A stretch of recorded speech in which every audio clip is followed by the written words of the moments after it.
if we've taken anything from this, the main thing is it really is a testament to people that find ways to be just make a name for themselves and continue to push no matter what the industry throws at you. So I think adaptability is the name of the game. And then the second thing is everyone needs to go watch Paddington 2.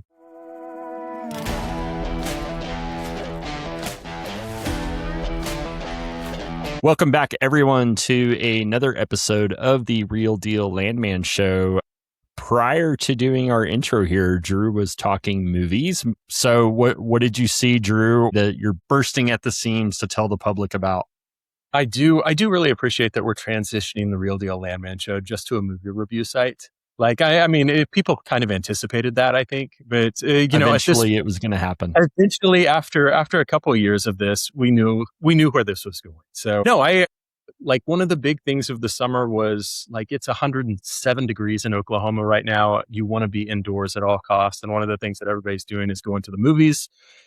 Big movie hit this summer is The Odyssey, and I was just number one, curious if anybody had seen that, if you guys had seen that, because we went to an IMAX showing here and loudest movie I've ever been to in my life. Hands down. Loudest. Did you see it in 70 millimeter? See it in what? Did you see it in like that 70 millimeter format that they're touting? So here's the thing. So like, I guess there's only 40 IMAX theaters that have the 70 millimeter like worldwide. And I think like Houston or Dallas, I believe has one. Seattle's got one. There's a few in the States.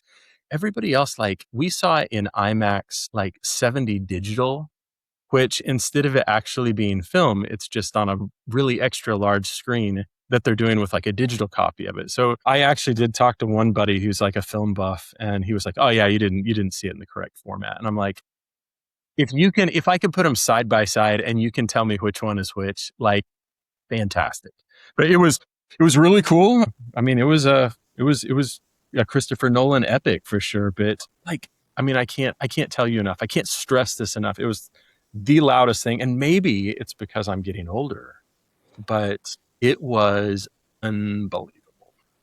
By the time this comes out, I will have seen it. It is my understanding that Colorado Springs just rolled out one of the true IMAX theaters, and they were rushing to get it done for this movie coming out. At least that's the story that I've heard. The fun thing about this is that you can't really give away any spoilers because obviously this is a written works. I was not a very smart person in high school, and I'm still not a very smart person. But it's funny that you bring it up because last night I was doing an AI deep dive, like, okay, help me understand the story. Who is who? Where did this come from? Who are the characters? So I feel pretty prepared at this point to watch it, but I don't think you're alone, Drew. I have heard that the volume is a national or worldwide complaint. Like it's a true experience, but it's also the loudest thing that anybody has ever heard. It's the like loudest. Loud or like scare you, shock you explosions or that, or like just overall 100% of the film. Trying to make without of course without giving away any of the really amazing scenes, but like the scene with the Cyclops is amazing because they use like a huge 65-foot puppet. I think everybody's heard, and it's so much practical effects, and it's just absolutely crazy. Well, in the case of them escaping the cave and causing a little distress to our Cyclops friend, it's like screaming bloody murder, and it's like it's in the room next to you or in your face next to you. It's just it's crazy, and the like sound of the boat on the water and just like everything, it's just from start to finish, it's just a very loudly mixed. I feel like the old man in me is grouchy about these movies that like the fight scene's super loud, and then they get commentary, and it's like I've got to turn up. I've got to turn on the closed captions and stuff. And so now I'm just that old man that's just watching everything on closed captions and reading the bottom and not watching this amazing piece of artwork here. But yeah, I hadn't seen it. I read the books, and like you said, in high school, I guess I know what happens, but it seems like it's going to be cool. I saw Matt Damon went on like a crazy fixed Media, diet media months. campaign or whatever. Oh yeah, Yeah. he did. And then my most favorite thing, honestly, tie-in was when they bring Matt Damon up during the World Cup and they say, "Look, it's Brad Pitt." They like zoom in on him in the crowd and they call him Brad Pitt. Which, I mean, that's a pretty good dude. I would love to get. I guess that's a good guy to get called or confused with. But I mean, I think any one of the three of us have probably been confused for somebody else, but none of it has been Brad Pitt. That's too bad. Never Brad. Are you guys mostly like if we're talking movie stuff, are you guys action movie buff like first or comedy? What's the genre that everybody goes with? I'm sort of all I'm over. I mean, as an example, it's not what I obsess over, but as an example, I could watch any of those Marvel movies any day and multiple times and be totally satisfied. I mean, the less thought that is required, the better off I'm going to be. Okay, so less thought. Okay, Rhett, what about you? I don't know. I'm not for some reason thrillers get me. I like them, but they also get me like really uptight and afraid I'm gonna like accidentally punch somebody when they walk up on me on accident because I get kind of uptight about them. But I like them. I like Departed's one of my favorite movies. I like old classic films.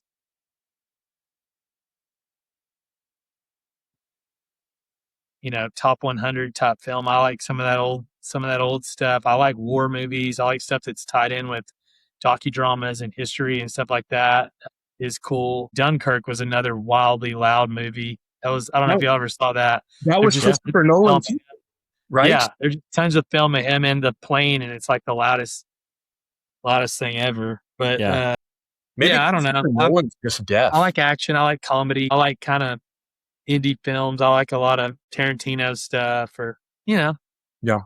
So I like my music choices. I'm a little all over. You're a little all over, but not to put you on the spot with it. But if you were saying your top three, like your desert island, stuck, only having 3 movies to watch on repeat. Wow. Okay, one of them. I got cable shut off my last semester at my my college house, and I only had 2 DVDs, and like Superbad DVD was in my DVD player for about 9 months. So that's a classic. I'll throw Superbad in there. I already said The Departed, so I'll throw that out. And then I don't know. I'm named after Rhett Butler, so I'll say Gone with the Wind to like bring a classic on it. And really, a classic in there. I like it. I definitely like it. Yeah, those are a good 3. Jairus, you got any positive 3 that we cannot miss?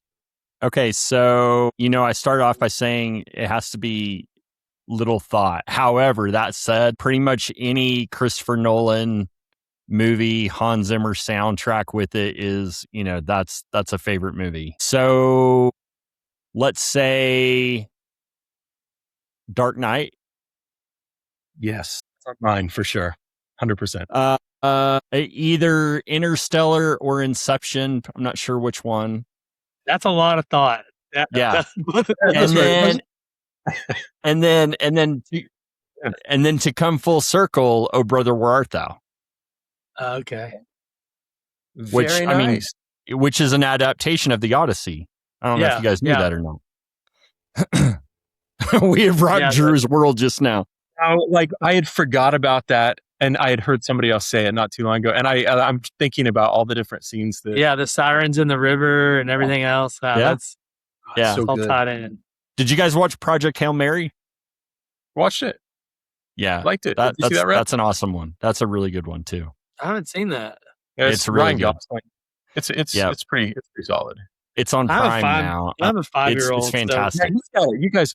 So I got other movies. It's like I didn't see Toy Story 5. He went and saw it with his mom, but I was working that day or something. But I probably would have liked that.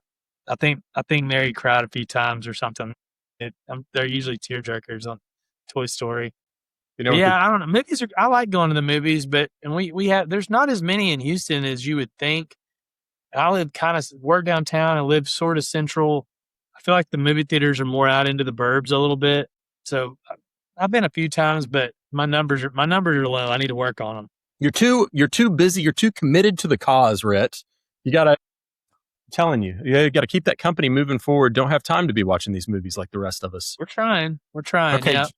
Okay, Drew, give us your three, and then give us a proper introduction of our guest. I can do both. So Okay. you already said one that is my probably absolute favorite, and that's The Dark Knight. I'm a huge Batman nerd. Loved Batman all growing up, and I thought that movie was flawless. I don't think there's any scene in it that I can't just absolutely repeat. Love that movie. Second one is that Tom Hardy Mad Max Fury Road. I thought Mad Max Fury Road was awesome. Like, it was so well done all the way through it, and like practical effects again, like we were kind of talking about earlier. And then my third one, completely off, but more on the kid side, Paddington 2 is maybe one of the greatest movies that's ever been made. And that's like full stop. It's got everything. It's the best feel good movie of all time, and I won't hear a bad word said about it. Well, I won't say anything. Well, you've got a 5-year-old. Have you introduced the Paddington? I need to blow his mind with Paddington too. I'm putting that out there to the entire Real Deal Landman universe that we've got. I don't think there's not a better 90 minutes, the best feel good. We all need feel good stuff, and it may be the best feel good movie of all time. Okay, I haven't seen any Paddington movies. Why is number 2 so much better than the original? I can't explain that to you, Jairus. I just have to tell you, you have to see it. It's just cast perfectly. It's just like a tug at your heartstrings thing. It's so good. And you're like, Drew, how old are your kids? I don't have any. Maybe that the sequel is better than the first one. No, yeah, it's the Empire Strikes Back of the Paddington series. I mean, it's phenomenal. It's too good. I can't tell you enough. I think it's like Rotten Tomatoes score. I think it's 100 out of 100. Like, I don't really care. No way. What? It is. I mean, look it up. Look it up right now. Challenge me. It's one of the greatest movies of all time. So Christopher Nolan directed it, I think. That's not true. But that is not true. While you're looking this up, I just want to transition and say we're really happy to be able to have Rhett Reeves on today from Riverbend Exploration. And I've known Rhett for quite a while, and he is a fantastic guy, great landman, and we wanted to be able to have him on and be able to talk about his story. So Rhett, we're really glad that you're here. You have been a Texan native your whole life, is that right? Yeah, all but 2 years I lived in Puerto Rico, and a year and a half or so I lived in Shreveport. So growing up in Houston? I grew up in a little town called Palmer, which is 30 minutes south of Dallas in Ellis County. It's on I-45. Did you have a lot of oil and gas around you growing up? My dad was in the oil field in the 80s, and then transitioned to ranching, and then ended up doing civil engineering at the end of his career. So I had some ties to it from that. My granddad was an attorney that did some oil and gas work, but that wasn't his primary focus. I wouldn't consider him an oil man. Whenever you saw your granddad and dad doing it, did that push you in college to go into any oil and gas route, or was it not really at like the front of your mind then? I went to Baylor undergrad. I studied marketing and real estate there. And I ended up with just a general MBA at Texas Tech later down the line. So I don't have like a PLM or an energy commerce degree. I just did it through the standard school of hard knocks on figuring out how to do it and learning from mentors and trial and error, and which I think sometimes can be better. Some of the best landmen in the world I know did come out of those PLM programs. I got started I came out of school in 08, 09, housing bubble had just occurred. You hop out of school and you think, okay, I'm going to immediately start making six figures and it'll all be perfect from there. And I actually went into working with the group that my dad worked with because there was like no jobs hiring. And so I took a job standing in concrete pouring foundation piers for 6 or 8 months while I was looking around. But I was working in DFW, 08, 09, pretty primo time for Barnett Shale. There was a Chesapeake broker called Dale Operating at the time. There were some mutual friends of my wife and I's that were working there. And so I took a job doing that and was hired on the spot, but I would have taken a job for a lot less than what they offered me, which I think at the time was like $200 a day. Not great now, but at the time I was like, You're thrilled rolling. about it. I was wealthy.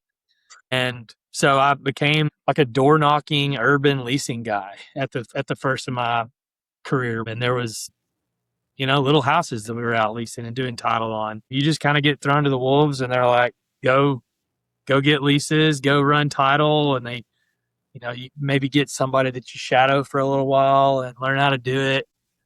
There was mass amounts at those big brokerages of people. It wasn't super hard for me to outshine some of these folks. They would do these like mass hirings and then even bigger mass like firings, and then let the cream kind of rise to the top. And so I don't know, 4 or 5 months in of me knocking on doors. And I mean, I did community meetings at churches and did mass lease signings. It came pretty naturally to me. It's talking to people and being respectful and earning their trust and negotiating and getting to know what's important for the other side and figuring out how to get to yes. And so few months in, working there, they asked me if I wanted to go and open up a Eagleford office for them. We were in the heart of it right there in Carnes and DeWitt area. They ended up deciding to shut that office down 6 months in. Moved back to Fort Worth for a few months. My wife, in the meantime, was working in Shreveport, and then asked them if they'd transfer me over there so we could be closer. And so lived there for a year and a half. I was kind of doing my own title and going after kind of larger tracks on the outskirts of the city and in the southern part of Caddo and into DeSoto Parish. Mary and I, after a year and a half of me being there and 3 years of her being there, found another potential role, more of like a traditional brokerage role. So we went to work for a group called Petro Land Group out of Tyler. And so we ended up living in Austin for 9 years. Loved our time there, made a million friends, love all the water there.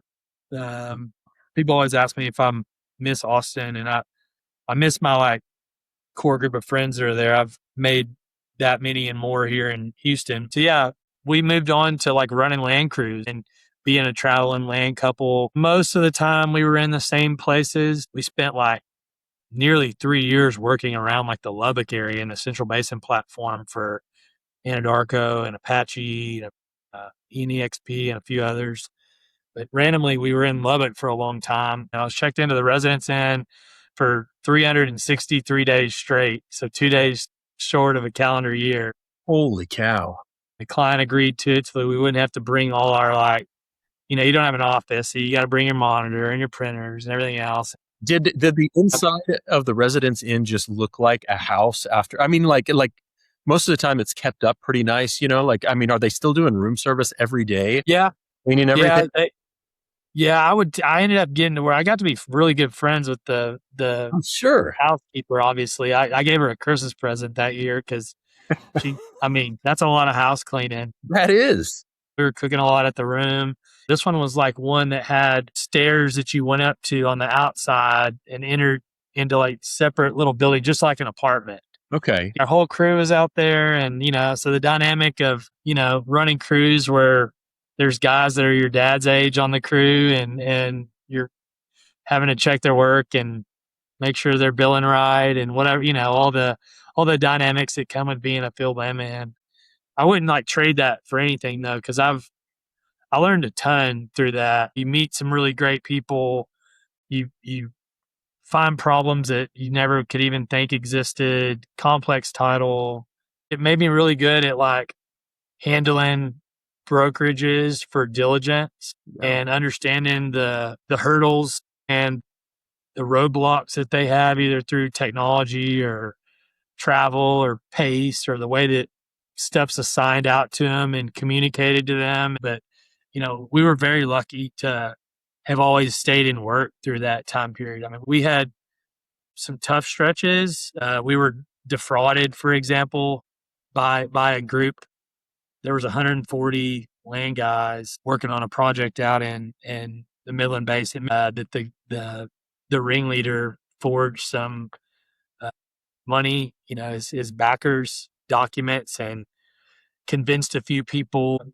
A buddy of mine that was on my crew got a job over there and brought me over to have a C-suite role over there. Mary came over as well. We lived in like the Hotel Settles in Big Springs, which is an awesome hotel, but not when you end up not getting paid for the nights there.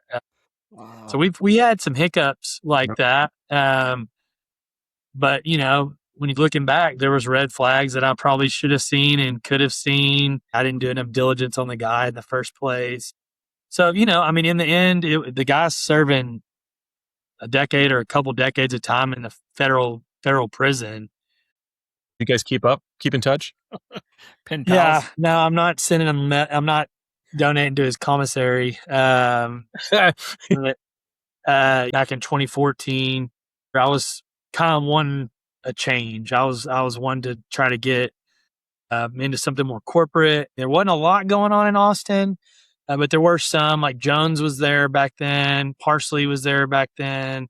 Texas American. Meridev was one of them, which was a Delaware basin operator that was backed by NCAP. I saw a position open online. And just like a lot of things, I applied. I don't hear anything. I follow back up. I believe that I even sent like handwritten letters with resumes and beyond, all the things that we do to try to get recognized. And I mean, I'm sure you guys have had to do it too. Like anybody that's been through a job hunt, it's humbling. Like it's very, Absolutely. very humbling. And you've got to have this big view of yourself to be able to sell yourself and to get people to believe in you and take a chance on you. But at the same time, there's this guy on your other shoulder that's like, you don't qualify for that job, right? You shouldn't make that much money. I'm thinking, can you do this? And so I bet I sent 200 resumes around. So eventually what I did is I suited and booted and rolled in with resumes to Meredith's office, which was just a handful of miles down the road, one Friday. And, I get there and I'm like, yeah, I'm here to talk with Noah. And it was VP of Land. And you have an appointment? And, you just are like, yeah, I got an appointment. I'm ready to talk to him. And then they came back and, he's tied up today, and so I did that 4 Fridays in a row, suited up, different kind of tie shirt combos. Finally, the 4th time he came back and he was like, man, that was like borderline psychotic, but impressively persistent. And so we sat down and talked for a little while, and he offered me like to come in and prove myself. Then, the rest is history. I started working there. So I was on their land team, working their Ward County asset that they ended up only having for, I think, 11 months all in before they sold it to Callan. That was my first kind of exposure to rapid build, put a bow on it and get everything pretty and take it to market type of process. One of my favorite stories from that exit, Callan gave them a allocation schedule by tract.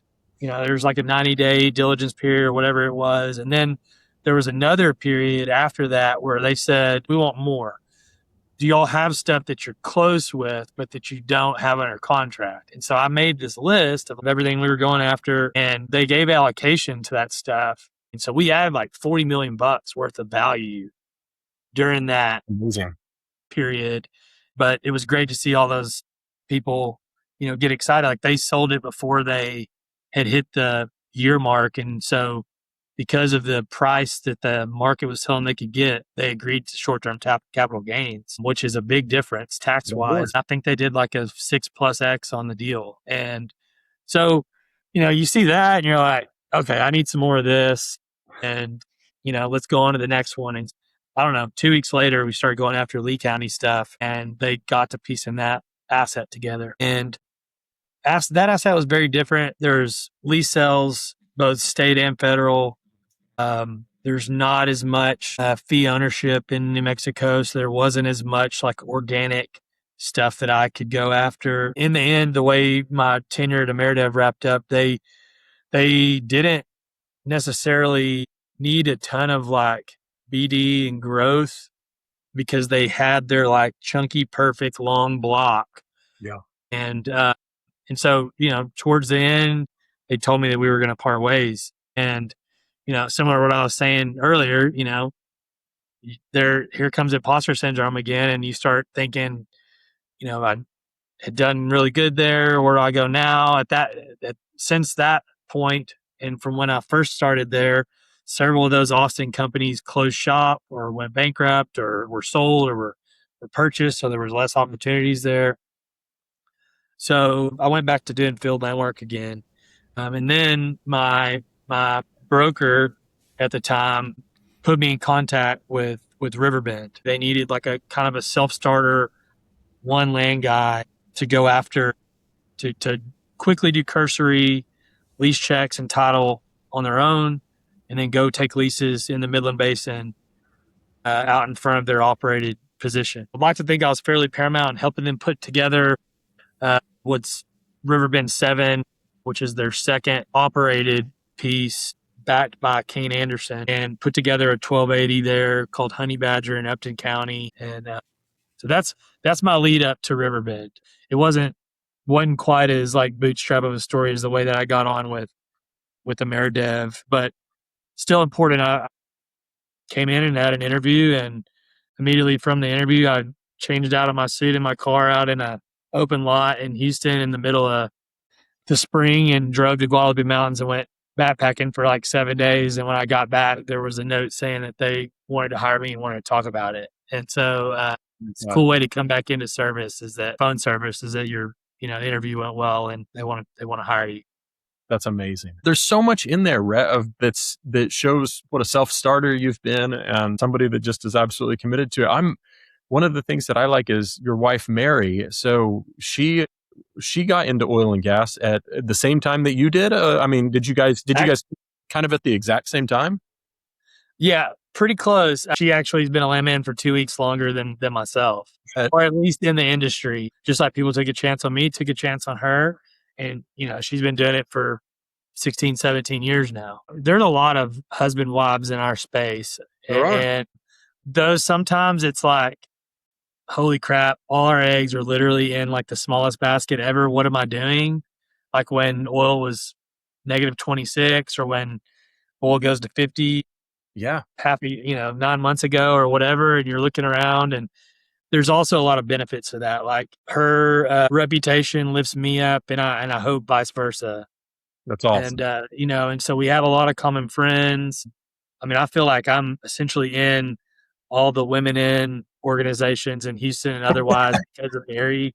And admittedly, I take the time to know all those powerful women in our space as well. But it's super helpful for me. And I think in turn for Riverbend, I think Riverbend gets a decent amount of benefit out of that too. But yeah, she's still an independent. She works for a group called Dogwood which is out of Tyler, mostly Permian Basin stuff, but she'll do kind of work wherever. She's done East Texas and she's done South Texas. And so, yeah, oil and gas power couple, I guess. I think there's absolutely something to be said. Like, and you're right. Like, there's a lot of oil and gas like couples for sure, but like to be able to go that whole journey and to be able to be going out and doing the running title and everything, living out of a hotel together, like in those first few years, like that's pretty impressive. And you guys were at the same company whenever you were doing that, right? Yeah, we were. We didn't always have the same clients when we were contract landmen, but we'd make the drive from Austin to Lubbock or Austin to Midland together. So we had a lot of time on the road together. We've got a lot of duets that we're pretty good with from that time in the car. She sings like an angel and I just sing, but there was a lot of windshield time. The first time I ever did my taxes with the CPA I had at the time, he called me to basically warn me that like frauding of IRS is like very frowned upon. And I'm like, no, I've got the mileage clock. Like I really did. He's like, you drove more miles than a truck driver. I got a truck driver with a nice collared shirt as a field landman is kind of what you feel like sometimes. Good night. So whenever you guys were on the road and you're doing those long drives and everything, what do you think was there one thing, like whenever you're doing leasing or doing the like curative and like, or talking to landowners, like you went through a lot of this together of going knocking on doors and everything. Was there anything that she really had a strength in that you really leaned on? And then in the counterpart to that, was there anything that maybe she looked at you kind of as the strength of where you guys complemented each other with different styles? Yeah, we definitely have different styles. She's not an introvert, but she's more introverted than me. She's done a lot of curative, hasn't done as much of the acquisition stuff. She thinks that she wouldn't be good at it. I think she'd crush it. She's definitely probably more suited to like a 9-month run sheet on something that's like meticulous and you just chip away at the mountain and forever. And I think I'm more like a little bit of a squirrel chaser in my head. I like it to like be changing all the time. I like the people aspect. And so in terms of leaning on her, like I think I lean on her for like her confidence and her ability to not like blow things out of proportion or think about it a little more calmly than I might. I think we both kind of landed where we were supposed to land in terms of like our strengths. That's fantastic. And then the last thing that I want to ask you about on the road was you were right. I mean, you're coming out of school and you're right in the middle of just what you said of right when the Barnett shell's taking off. And I mean, those were some of the absolutely most exciting leasing years that I can remember. And then right after that, it was, I think, Chesapeake leasing over in Shreveport and Bossier City and everything for the Haynesville. But whenever you were doing the Barnett and walking around and talking to different people, do you remember any interaction that stood out? We've had people that have talked to us on the show about getting a shotgun shot across the front of the hood of their car. And I know you were more like in the city, so probably none of that. But do you remember any interaction that got a little heated or a little contentious? I distinctly remember being called, myself and my other buddy who's actually half Hispanic that was with us, being called white devil by this lady, like the white devil's here to steal our oil. One guy was adamant that like we were going to actually drill on his home, like at his house in his front yard type of scenario. You see crazy stuff at urban leasing. I knocked on a door one time of a house in South Texas in like a rough area of I think Kennedy, and grandma opens the door. I speak Spanish, but she didn't want to talk, so she kind of closes the door, and then another guy comes out and he's rocking like a bandana and he's got dimes right here in both his ears, like just sitting in his house. He had like dimes placed in his ears. I've never seen that again before. I don't know if it was some kind of gang thing or what, but and I've also signed an oil and gas lease when I saw like a narcotics deal going on. Nice. In Fort Worth. That's fantastic. Like it happened right before I walked up. The guy knew I was coming and did not care. And it was like going on the hood of his car. He's wearing a backpack, standing outside. And yeah, he signed the oil and gas lease, and I notarized it right there and got out of there. And so yeah, you see some stuff. I had to. Another time, I took a bag of cash to a guy who didn't want his lease in a check, and he didn't want to deal. He didn't want to deal with the white guys and other kind of. Which I mean, I don't know, but like you do see it occasionally, and that's all about like that building trust. His son was there. The guy's saying, like, get off my property. I'm like, well, you've already sent us a lease. We have to pay you in order to record it. So I left the money with the son, and like the son's like nearly to tears because the guy's just like cussing me out. And like it's not something that's uncommon in field land work. Or I mean, I'm sure that happens to anybody that's forward facing with owners. I bet that happens at DO and For sure. other groups as well, because you deal with people and people are crazy. It's in some instances, especially people that are dealing with money. Money gets the greed out in people and makes it kind of iffy sometimes. It absolutely changes so much of the complexion of the conversations. Yeah, I remember so much of that. And I remember doing the big leasing like at the state fairgrounds at Bossier City, I think. And it was all about like, I mean, what you're saying, what it kind of boils down to is it's about the communication. It's about being able to talk to people on whatever level that they're coming to you with, and then being able to explain like, whatever angst or whatever just anger that they have towards what they understand the situation to be able to give them enough information and to be able to talk to them just like they're on common ground more than Yeah, anything. And I think I enjoyed that part so much more of whenever it would start off and it would be so angry and it'd be so like, I mean, calling you every name in the book. But if you could get them to smile at the end of it and to be able to talk to those people and to be able to see maybe that face change like midway through the conversation and at the end they're shaking your hand or, only sure. wanting to deal with you.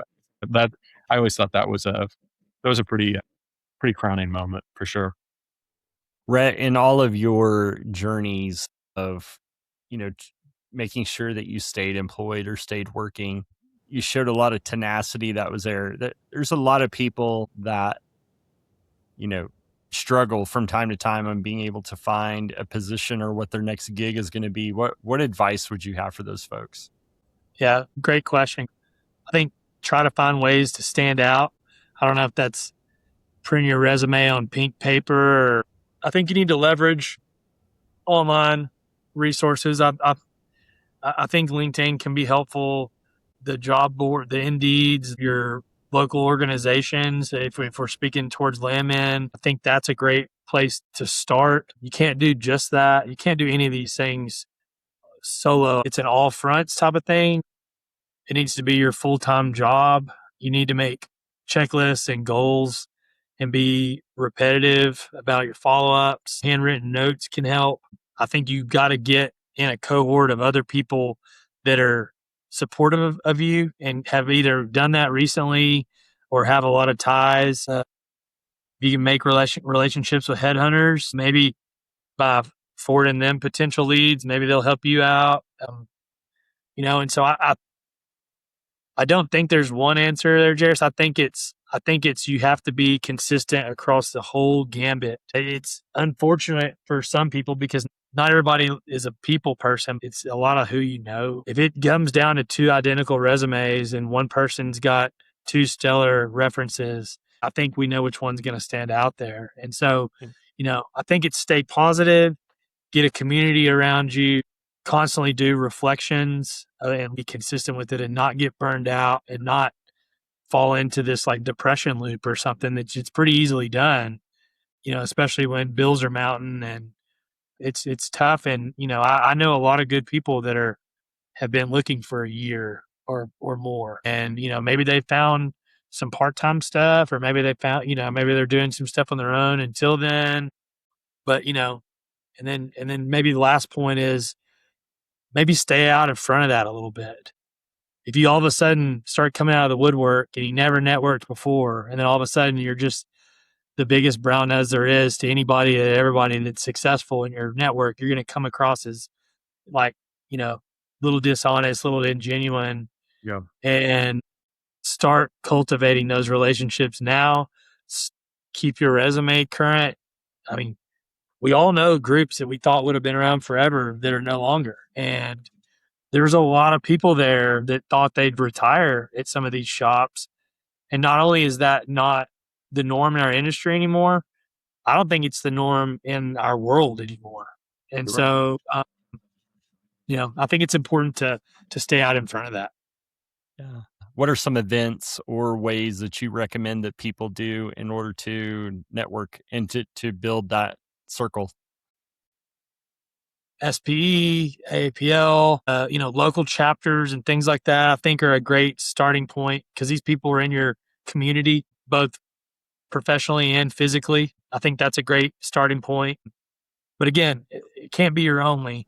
You can't show up and just because you got a few friends at Friday lunches, you expect that they're going to hire you or that they immediately know of something that's available. Anything that I think that you can break down the kind of formal barrier and get to know people a little better or show off.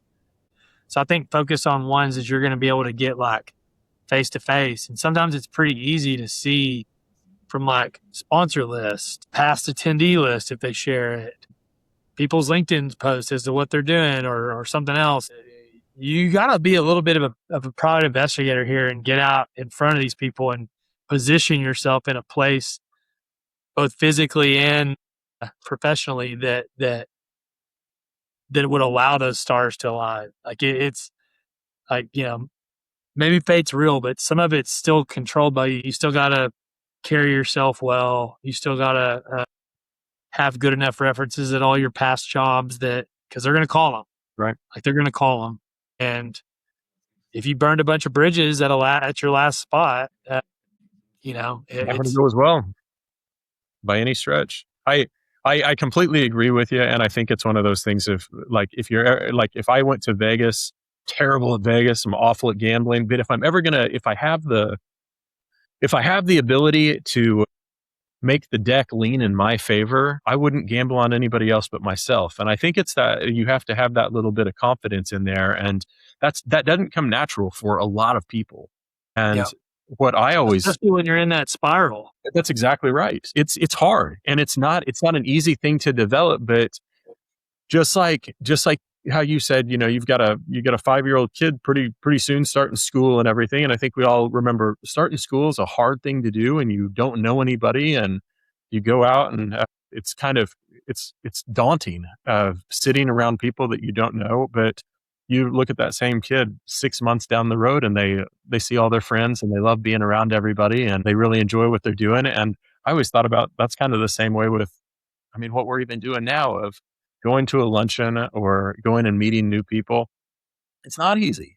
And it's hard to start a conversation with people, but you find the more often that you do it, the easier it starts getting the next times that you get in those same, situations. And after a while, it's kind of a really joyful part of the business, of going out and finding out the stories of different people and where they came from. And then you start seeing all the people that come out of the woodwork to want to help you. So I don't know. It's a good thing. Do you think that, I know with Riverbend, you guys have always been very tech and forward tech focused. You're talking about a lot of people looking for, work in the industry and everything. Do you continue to see the patterns of how people are using AI and leaning on these different large language models? You can continue to see that disrupting it, or do you see that maybe in a different way of it empowering different companies and causing more jobs in the future? It's probably a little bit of a mix. There's some things that is definitely disrupting a little bit. And, you could talk to people, Cherish, a lot more than I do about the space, but, you could talk to people. I heard an example a week or two ago that said that this one general counsel's outside counsel usage had dropped by about 40% from the year prior with a pretty similar workload from just being able to quickly digest and help, do some, especially like contract, there's always going to be complex things and there's always going to be at least somewhat of a human element needed. We hear it. Like I think Chevron's doing another round of layoffs here coming up. They're COP and Devin and several others just did quite a few. So there's good talent, very, very good talent out on the streets right now. I don't think a lot of the big box exploration companies are going to do as much hiring in the future because the people that they do have a lot better tools at their utility, which I hate to see that, but I don't know. There's silver linings to everything. Everybody ties this back to like industrial revolution type of scenarios. And, just because we're using machines doesn't mean that the jobs go away. They just change. You just got to learn to adapt and use it and leverage it and be, you were talking about what do you do to stand out? Like build some tools on AI, build your own website that says this is Rhett Reeves, landman.com or whatever. Come check me out. Put that on your resume for people to click on. Leverage these things that no generation prior has ever been able to to have at their disposal. And don't be the old guy in the room that just crosses his arm and says, I'm not doing that. I'm using a yellow pad and I'm not going to change. You got to adapt. That's right. Jairus, what do you think? Are you trying to buy Rhett Reeves landman.com before he can get to it? I am. Yeah. Nailed it. By the way, the 3 Paddington movies. Tell me. 96% for Paddington 1. Okay. 99% for Paddington 2. And a 90. He made a negative review in the meantime and brought it down. Did? Oh, I know what happened here. I heard you clicking. And that's what it was. 94% for Paddington in Peru. I don't consider that one canon. How do they land there? I don't know. I don't know how Paddington gets anywhere. He's truly a magical young bear. No, but if we've taken anything from this, the main thing is and Rhett, we're so happy that you joined us today. And like this is always so good to be able to hear the story of how someone was able to come up and just kind of grow in the business. Amazing that you and your wife both have been doing this, and you have this level of success that you've got. It really is a testament to people that find ways to just make a name for themselves and continue to push no matter what the industry throws at you. So I think adaptability is the name of the game. And then the second thing is everyone needs to go watch Paddington 2. Those are the only things I can leave people with. That's it. That's how you close it out right there. That's an excellent way to leave this. Well, Rhett, really thank you for being here. And for Jairus Johnson, for Drew Hopkins, for Rhett Reeves, landman.com. We'll see you next time. Take care.